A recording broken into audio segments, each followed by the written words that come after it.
Untuk pertemuan sekarang ini, saya ingin membuat sebuah review buku. Bapak-bapak dan ibu-ibu tidak sempat baca buku kan, karena kesibukan kehidupan dan karena keterbatasan dana juga untuk membeli buku. Hitung-hitung berbagi apa yang saya baca. Malam hari itu, kira-kira jam 12, saya masih membaca buku ini, tapi supaya tidak diprotes istri saya membaca buku ini sambil memeluk dia. Tapi dia tahu bahwa walaupun dipeluk kayaknya rasanya hambar. Jadi dia tarik buku ini. Saya bilang, ini penting ini baca ini supaya saya tidak tidur. Sebab kalau buku ini dilepaskan, saya bisa tertidur lelap. Buku apa sih yang dibaca itu? Dia mulai cemburu hatta pada buku sekalipun. Nah, saya ingin menceritakan buku ini. Ini baru terbit tahun 2002. Saya baru dapat dari internet beberapa waktu yang lalu. Buku ini judulnya The High Price of Materialism. Harga mahal yang harus kita bayar untuk materialisme. Jadi ada satu hal yang mengherankan terjadi di Amerika sekarang ini, dimulai sejak tahun 60-an. Jadi mulai tahun 60-an, penduduk Amerika mengalami kenaikan penghasilan yang luar biasa. Orang Amerika sekarang ini mengalami kenaikan penghasilan dibandingkan dengan tahun 60-an, kira-kira mungkin 10 kali lipat. Saya ingat waktu saya jadi mahasiswa di Amerika tahun 70-an, beasiswa saya itu hanya $500 sebulan. Itu untuk pemondokan, untuk makan, untuk beli buku, itu $500. Dan itu sebetulnya lebih dari cukup, karena banyak mahasiswa Indonesia yang menghemat makannya untuk kirim keluarganya di kampung. Saya sendiri tidak bisa menghemat untuk membeli buku, tapi masih tetap bisa kirim ke kampung. Saya masih ingat dikirim dengan pos, ditutup oleh foto-foto, di dalamnya disimpan supaya tidak diambil oleh tukang pos. Sampai ke sini dan saya hanya kirim $20 saja waktu itu. Sekarang tidak mungkin lagi Anda bisa studi di Amerika dengan biaya $500 sebulan. Paling sedikit $1.000 sebulan. Itu pun kurang dari pas-pasan. Sekarang orang Amerika itu rata-rata gaji mereka, gaji yang paling rendah di antara mereka, kira-kira $4.500 per bulan. Ada kenaikan pendapatan, itu gaji yang paling rendah lah, yang paling miskin di Amerika. Jangan tanya gaji Bill Gates di Microsoft. Gaji Bill Gates di Microsoft mungkin sama dengan anggaran belanja negara Republik Indonesia pada tahun ini. Ada kenaikan pendapatan yang luar biasa dari bangsa Amerika. Menurut teori ekonomi, dengan kenaikan pendapatan per kapita, maka bangsa Amerika akan dapat memenuhi kebutuhan-kebutuhan hidupnya. Lebih dari cukup. Tapi belakangan kemudian ada gejala yang aneh. Bersamaan dengan kenaikan pendapatan di Amerika itu, terjadi juga kenaikan penderitaan. Lebih sedikit orang yang bahagia di Amerika sekarang ini setelah pendapatan naik. Bagaimana mengukur berkurangnya kebahagiaan? Salah satu caranya ialah mengukur depresi. Depresi adalah kesedihan yang berkepanjangan. Amerika sekarang ternyata lebih sedih, lebih penyedih, lebih menderita ketimbang bangsa Amerika sebelumnya, sebelum tahun 60-an. Data statistik juga menunjukkan dulu penderita depresi itu rata-rata usia 40 tahun ke atas. Sekarang usia penderita depresi itu turun sampai tingkat SD. Jadi banyak sekali orang yang menderita sampai tingkat yang paling bawah. Dulu rata-rata bunuh diri itu terjadi pada usia 40 tahunan ke atas. Sekarang orang sudah mulai bunuh diri pada usia dini. Naiknya tingkat depresi di Amerika, karena sekitar 90% orang Amerika pernah mengalami depresi. 90%. Jadi para ahli ekonomi keheranan mengapa kenaikan penghasilan tidak membuat mereka lebih bahagia. Kenapa naiknya penghasilan itu malah membuat mereka menderita. Tertolaklah anggapan para ekonom sebelumnya bahwa untuk membahagiakan orang, kita harus meningkatkan pendapatan mereka. Saya kutip tulisan di sini. Sejumlah besar di antara kita sekarang telah digoda untuk percaya bahwa memiliki banyak kekayaan dan materi adalah dasar pokok untuk kehidupan bahagia. Kita telah menelan bulat-bulat gagasan bahwa untuk bahagia kita harus kaya. Bahasa Inggrisnya bagus. To be well, one first to be well off. Untuk bahagia, orang harus kaya. Dan banyak di antara kita sadar atau tidak sadar telah belajar untuk menilai kebahagiaan kita tidak dengan melihat jauh ke dalam hati kita, tetapi kita melihat keluar kepada apa yang kita miliki dan apa yang bisa kita beli. Saya ingin ulang itu. Dan banyak di antara kita sadar atau tidak sadar telah belajar untuk menilai kebahagiaan tidak dengan melihat jauh ke dalam lubuk hati kita, tetapi melihat keluar pada apa yang kita miliki dan apa yang bisa kita beli.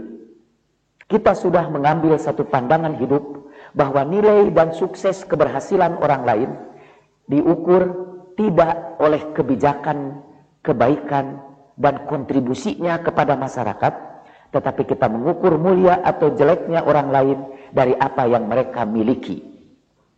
Kita anggap orang itu mulia kalau mereka memiliki the right clothes, the right cars, and generally the right stuff. Jadi kita anggap orang itu mulia kalau mereka punya baju bagus, mobil bagus, pokoknya yang bagus-bagus. Penulis buku ini dari satu penelitian bertahun-tahun bersama Ryan, peneliti lain, menunjukkan penyebab penderitaan dari bangsa Amerika itu bukan karena mereka memiliki barang yang lebih banyak, tetapi karena pandangan hidup yang mereka sebut materialisme. Apa ciri materialisme itu? Tadi disebutkan ciri materialisme itu ialah mengukur kemuliaan orang tidak dari kontribusinya kepada masyarakat, tetapi dari apa yang dia miliki. Dahulu ada seorang psikolog, Erich Fromm, yang menulis kecenderungan bangsa Amerika sekarang untuk mengubah kata-kata kerja dalam bahasa Inggris dari kata kerja biasa menjadi semua pakai kata have. Have yang artinya mempunyai. Di dalam bahasa Arab tidak ada kata mempunyai itu. Dalam percakapan sehari-hari tidak ada. Walaupun ada sih kata kerjanya malaka yamliku milkan. Tapi jarang orang Arab bisa mengatakan ana amliku kitaban. I have a book. Kalau orang Inggris itu I have a book. Saya punya buku gitu. Orang Arab jarang mengatakan ana amliku kitaban, kecuali yang belajar bahasa Arabnya baru beberapa kali pertemuan. Yang mereka bikin kalimat sendiri. Orang Arab mengatakannya indi kitab atau li kitab. Tidak pernah amliku kitab. Sampai kan ada obrolan, ada seorang anak kecil manis, anak kecil Arab lah. Jadi matanya bulat, lalu alisnya panjang-panjang, hidungnya mancung, biasanya ada kempot di sini. Lalu ada rambut yang dikepang dua itu, lucu.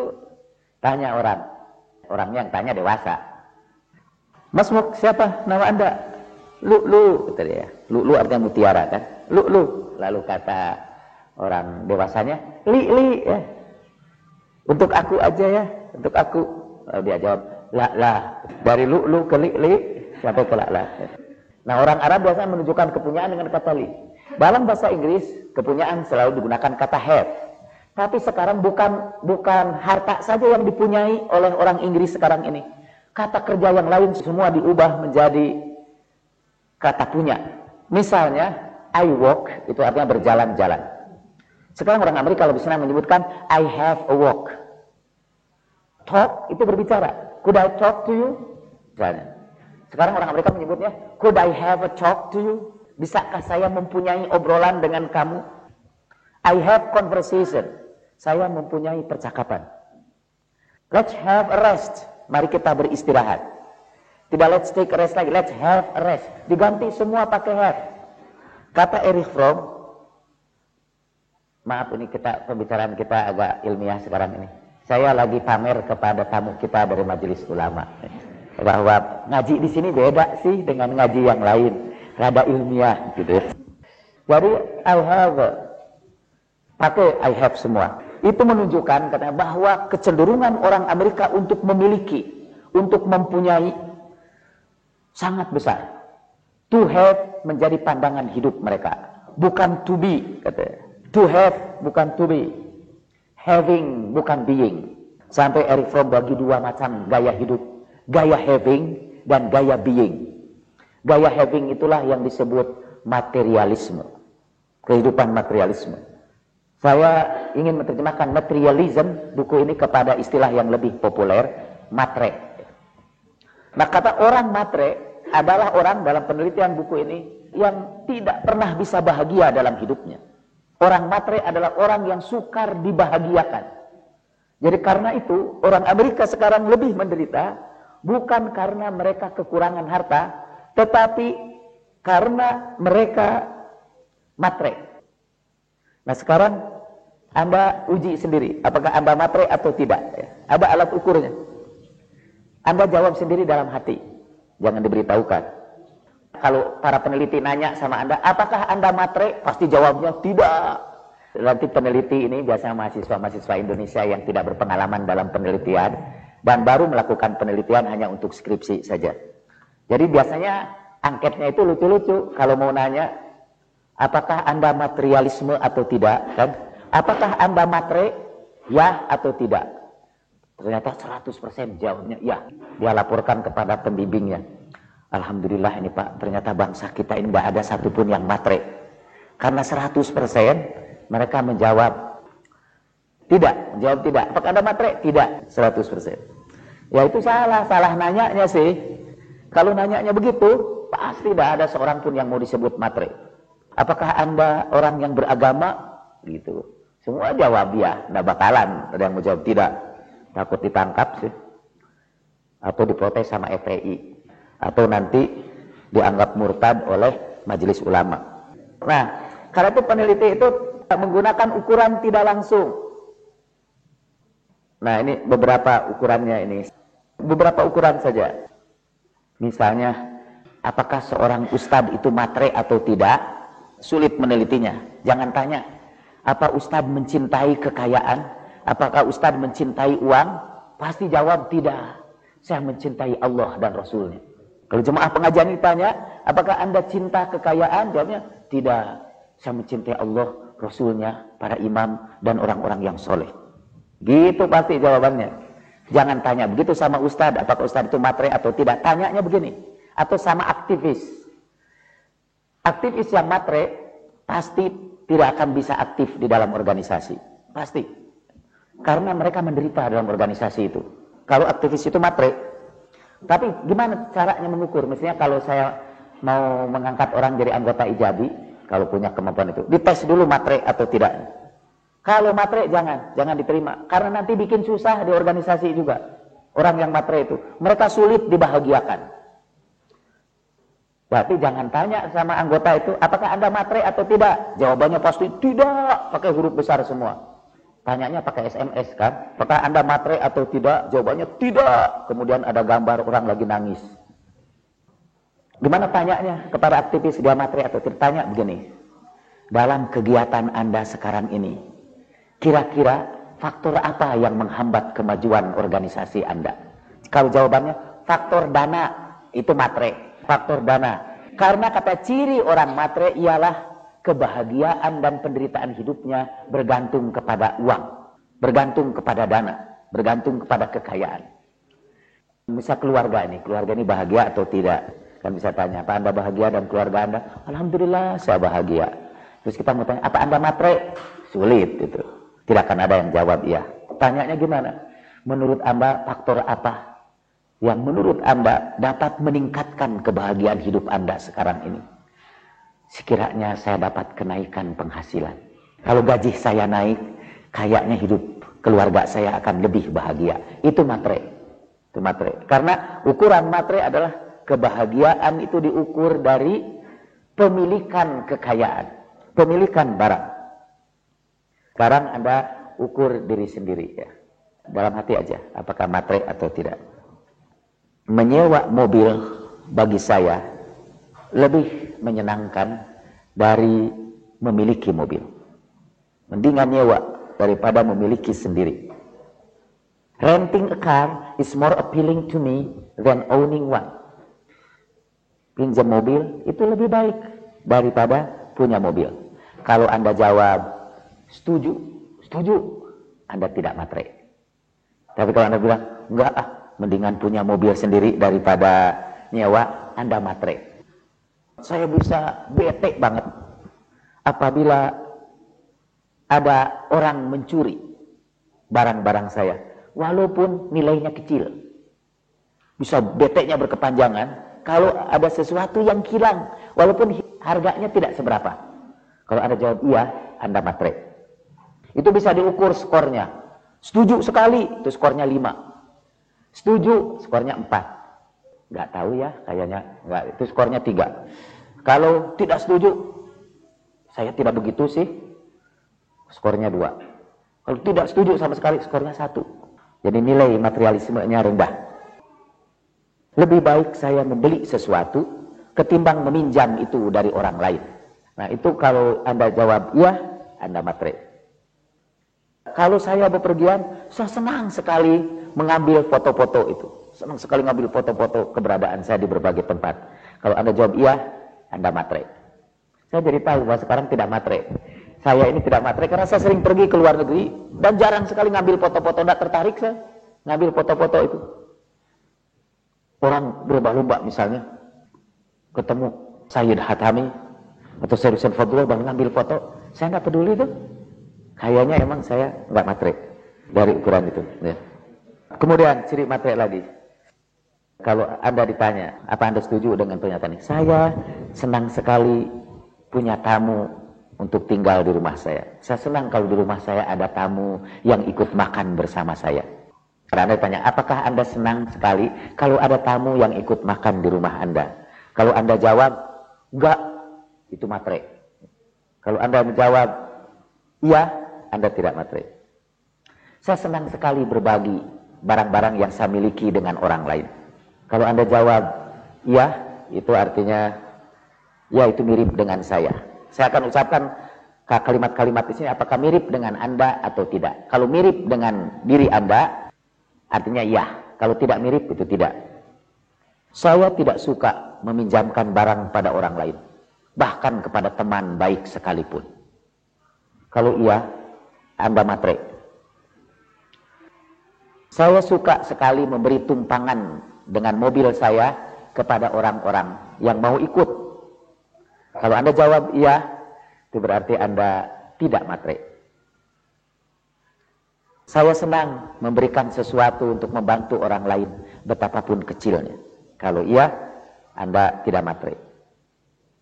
Kemudian ciri lainnya, saya iri hatilah kalau melihat orang sanggup membeli barang-barang yang mereka kehendaki. Kalau iya, Anda matre. Sebetulnya tadi itu ukuran-ukuran itu kata ciri orang yang matre itu satu, possessiveness. Kalau memiliki sesuatu, dia memilikinya secara posesif. Posesif itu apa ya? Tidak mau berbagi barang. Dan yang dia nikmati adalah memiliki barang itu, bukan menggunakan barang itu. To have, bukan to be. Kalau orang bangun kolam di rumahnya, swimming pool, padahal dia bisa berenang di kolam yang lain dengan nyewa yang lebih murah ketimbang di tempatnya sendiri, tapi lebih dia bangun itu. Orang bisa jalan-jalan di taman-taman kota. Di Indonesia udah mulai hilang taman kota, tapi dia bikin taman di rumahnya sendiri. Ada orang bikin rumah yang bagus-bagus di berbagai tempat dan tidak dia huni rumah itu. Itu orang yang matre.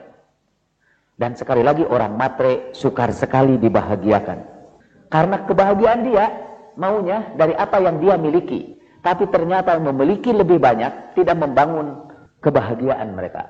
Makin banyak yang mereka miliki, makin banyak kegelisahan mereka. Dan mereka akan selalu merasa kurang. Jadi ciri yang pertama dari orang yang matre adalah posesif. Itu bukan hanya untuk barang, kepada apa saja dia posesif. Di sini kalau ada ibu-ibu, kalau kita mengukur apa ibu-ibu itu matre atau tidak, tanya sama ibu-ibu, maukah suami kamu berbagi dengan yang lain? Kalau dia jawab, enggak, matre itu. Itu berarti dia sangat posesif.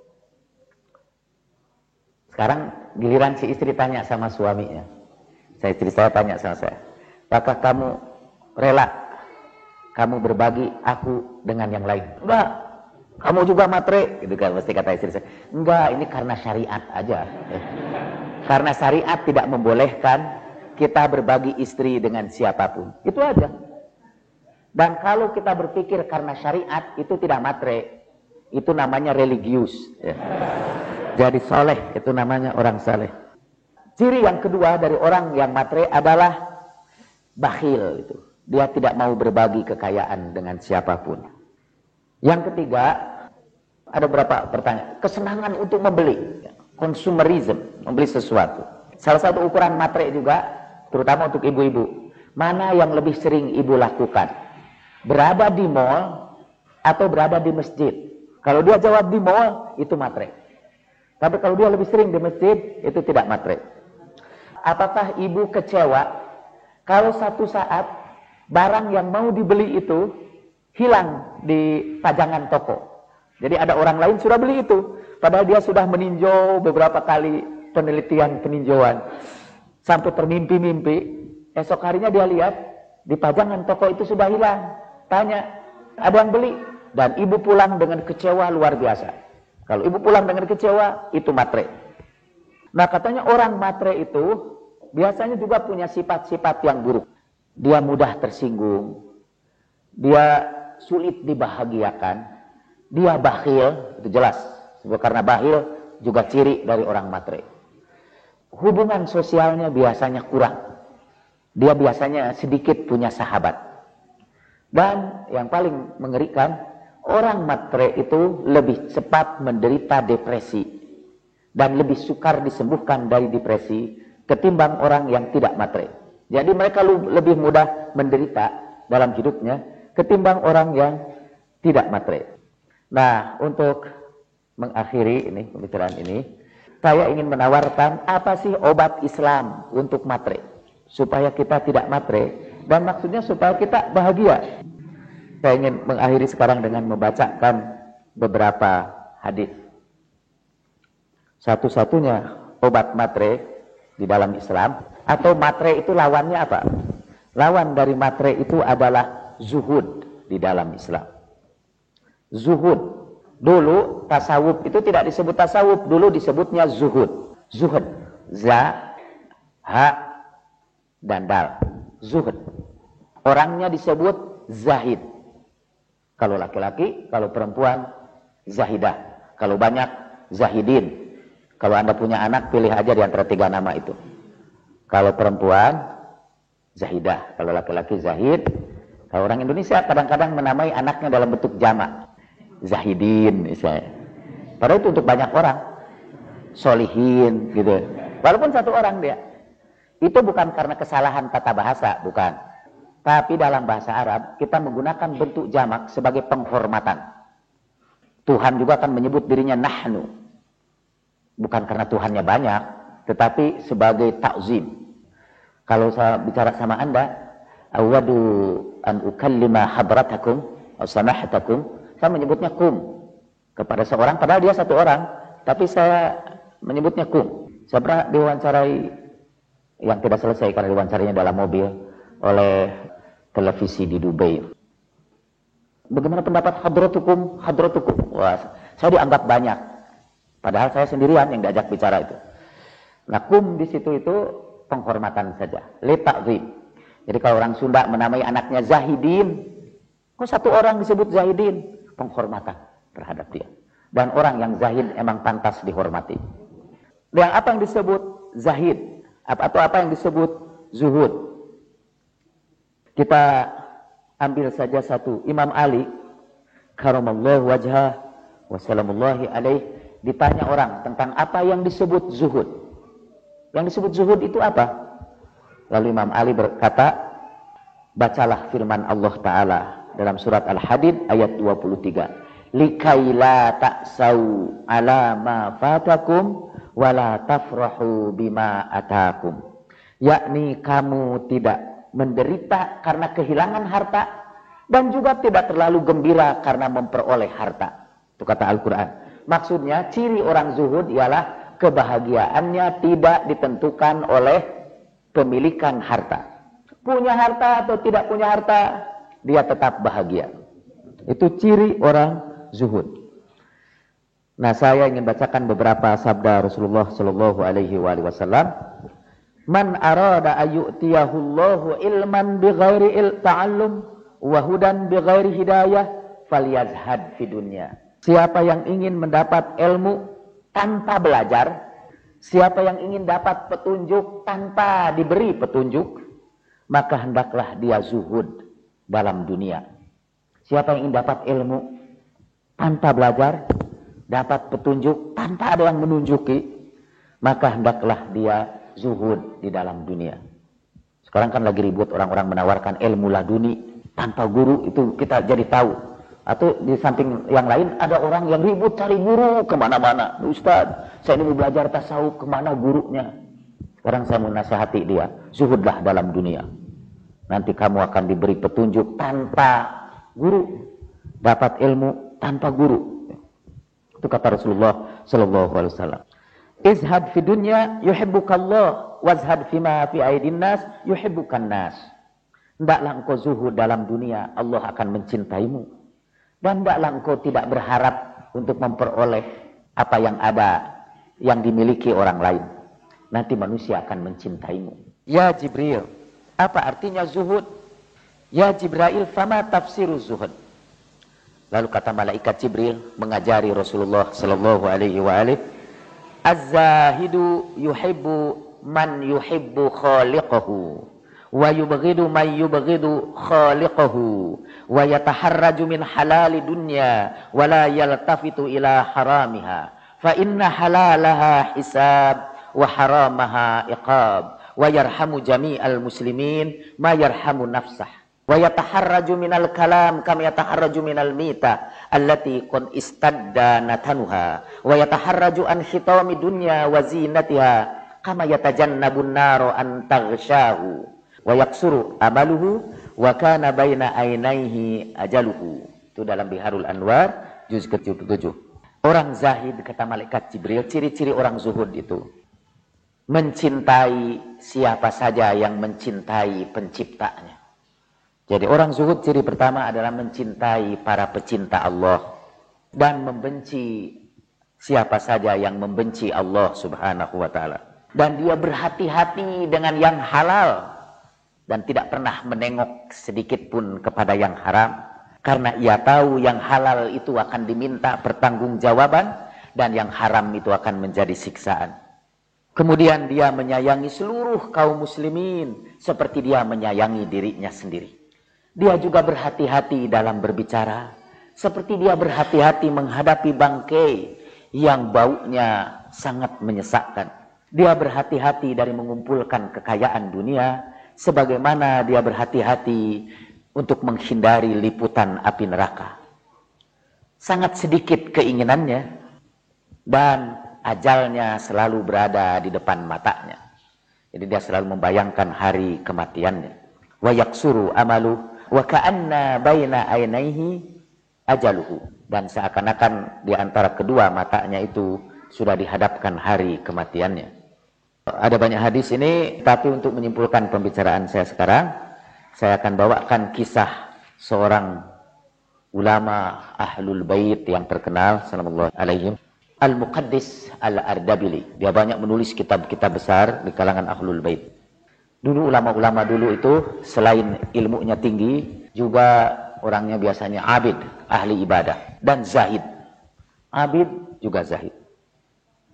Kalau di masyarakat materialistis sekarang, keulamaan tidak diukur dari ilmu, tidak diukur dari banyaknya ibadah, tidak diukur dari kezuhudannya kepada dunia. Bahkan keulamaan diukur dari jumlah aset yang dia miliki. Bahwa masyarakat kita emang masyarakat materi. Syekh Muqaddis Al-Ardabili dari Ardabil, sebuah daerah di Timur Tengah. Kalau beliau mau berwudu, dulu kalau orang mau berwudu itu pergi ke sumur umum dan biasanya nimba. Satu hari mungkin malam-malam untuk melakukan salat tahajud, ia pergi berwudu menuju sumur umum, kemudian nimba lah. Mungkin hanya diterangi cahaya rembulan di malam hari. Ketika dia menimba, timbaan yang pertama, ketika diangkat, lama akhraja dalwa, ketika dia keluarkan timba itu, ra'ahu mamlu'an badalal ma'i bil ahjaril karimah. Ketika ia mengeluarkan timba itu, dia terkejut karena timbanya, embernya tidak dipenuhi air, tapi dipenuhi batu-batu mulia. Jadi intan, zamrud, virus, batu-batu mulia, batu-batu yang mahal-mahal itu. Fasabbah syekh, lalu syekh mencurahkan kembali itu batu mulia itu ke dalam sumur dan berkata dengan penuh kerendahan hati, anna Ahmad yuridul ma'a liwudu'ihi wa salatihi wa la yuridul ahjarul karimah litusaghilahu an salatihi wa an dzikri rabbih. Ini si Ahmad ini hanya ingin air saja, namanya Ahmad ini, Syekh Ardabili ini. Ahmad ini hanya ingin air untuk wudu dan sholatnya, tidak ingin batu-batu mulia itu. Karena khawatir batu mulia itu akan melalaikan dia dari sholat dan zikir kepada Tuhannya. Kemudian dia jatuhkan lagi timba itu ke dalam sumur, dia tarik lagi untuk kali yang kedua, dan dia masih melihat dipenuhi oleh batu-batu yang mulia yang gemerlapan. Dia curahkan kembali batu mulia itu ke dalam sumur dan berkata dengan penuh tadarru, Tuhanku, ini si Ahmad hambamu menginginkan air untuk wudu dan sholatnya, dia tidak inginkan batu-batu mulia ini karena khawatir batu-batu mulia itu akan memalingkan dirinya dari zikir kepadamu dan ibadah kepadamu. Lamparkan lagi untuk ketiga kalinya dan batu itu masih dipenuhi oleh batu-batu mulia. Fa'alqaha Syekh Al-Muqaddis fil bi'r tsalitsa wa huwa yuraddidu qailan. Dia lemparkan kembali batu itu ke dalam air sambil berkata, ya Allah, sayangilah saya duhai Tuhanku, ini hambamu si Ahmad ini hanya menginginkan air untuk wudu, salat sunat dan tahajudnya. Dia mohon perlindungan kepadamu, berikan kepadanya air yang suci untuk berwudu dengan air suci itu. Dan pada kali yang keempat, ember itu dipenuhi dengan air. Fariha Syekh Al-Muqaddis bi khusulihi al-ma wa akhadha yatawadda bi kulli syauqin wa iqbalin liyamtathila ba'daha amama rabbih wa yaqumu baina yadayhi lis-salati wal ibadah. Begitu melihat itu dipenuhi air, beliau berwudu dengan penuh sukacita dan penuh kebahagiaan. Karena dengan wudu itu ia bisa berkhidmat kepada Tuhannya. Nah, itu contoh orang yang sama sekali tidak tergoda. Kalau Anda ditakdirkan satu saat kan, di malam hari mengangkat timba-timbanya dipenuhi itu, langsung ada serbu, jelas itu matre. Kalau kita memang pasti akan menyerbu itu dengan segera, tidak usah diberitahukan.